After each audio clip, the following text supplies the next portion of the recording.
খুনকারী ওই খুনি হাসিনাকে আশ্রয় দিয়েছে, সেই হাসিনাকে এই বাংলাদেশে ফেরত দেওয়ার পূর্ব পর্যন্ত ভারতের সাথে বাংলাদেশের সম্পর্ক স্বাভাবিক হতে পারে না। খাতা কলমের সম্পর্ক আর জনগণের সম্পর্ক কোনোদিন এক হতে পারে না। আমরা ভারতকে স্পষ্ট করে একটা কথা বলি, বাংলাদেশের সাথে যদি প্রতিবেশীর সম্পর্ক আগামীতে তারা দেখতে চায়, তাহলে যে সকল খুনিকে তারা ওই জায়গায় আরামায়েশের স্থাপনা আবাসন দিয়ে রেখেছে, তাদেরকে বাংলাদেশে পাঠাতে হবে এবং বাংলাদেশের মাটিতেই তাদের এই বিচার হতে হবে।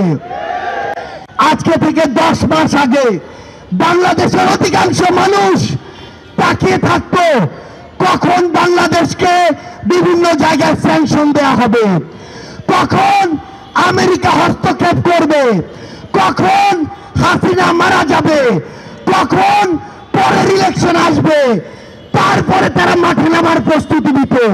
কিন্তু যেই ছাত্র জনতা রাজপথে নেমে জীবন দিয়ে এই খুনি হাসিনাকে দেশ ছাড়া করেছে, তাদের জীবনের এই যে বাংলাদেশে অন্য কোনো কিছু নাম নেয়া এই অন্তর্বর্তীকালীন সরকারের মুখে মানায় না।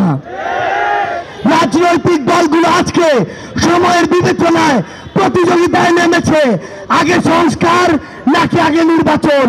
মাথায় স্পষ্ট করে ঢুকিয়ে রাখুন, সংস্কার নাকি নির্বাচন, এই খেলা বাদ দিয়ে প্রতিযোগিতায় নামুন যে সবার আগে হতে হবে এই হত্যাকাণ্ডের বিচার। যেই তাপস নানক কাদেরদের প্রত্যক্ষ মদদে এই বাংলাদেশে খুনি হাসিনার হুকুমে এবং ভারতের প্রেসক্রিপশনে এই পিলখানা হত্যাকাণ্ড হয়েছে, সাফলায় হত্যাকাণ্ড হয়েছে, জুলাইয়ের হত্যাকাণ্ড হয়েছে, সেই হত্যাকাণ্ডের বিচার হওয়ার পূর্ব পর্যন্ত এই বাংলাদেশে অন্য কোনো কিছু কখনোই প্রাসঙ্গিক হতে পারে না।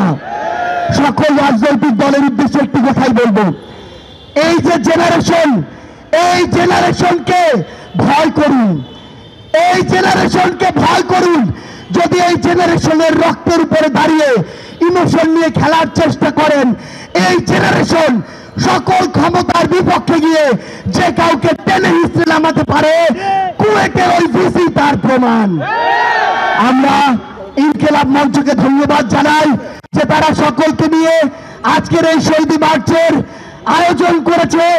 এই মঞ্চের সকল শহীদ পরিবার, সামনে থাকা সকল আহত যোদ্ধাকে সামনে রেখে একটি কথাই বলি, এই অন্তর্বর্তীকালীন সরকারের সবচেয়ে বড় লেজিটিমেসি হচ্ছে এই শহীদরা, এই শহীদদের হত্যার বিচার করার পূর্ব পর্যন্ত এই অন্তর্বর্তীকালীন সরকার যদি অন্য কোনো কিছুর চিন্তা করে, তাহলে তারা তাদের সারা জীবনের এই রক্তের দায়বদ্ধতা কখনো এড়াতে পারবে না। ইনকিলাব জিন্দাবাদ।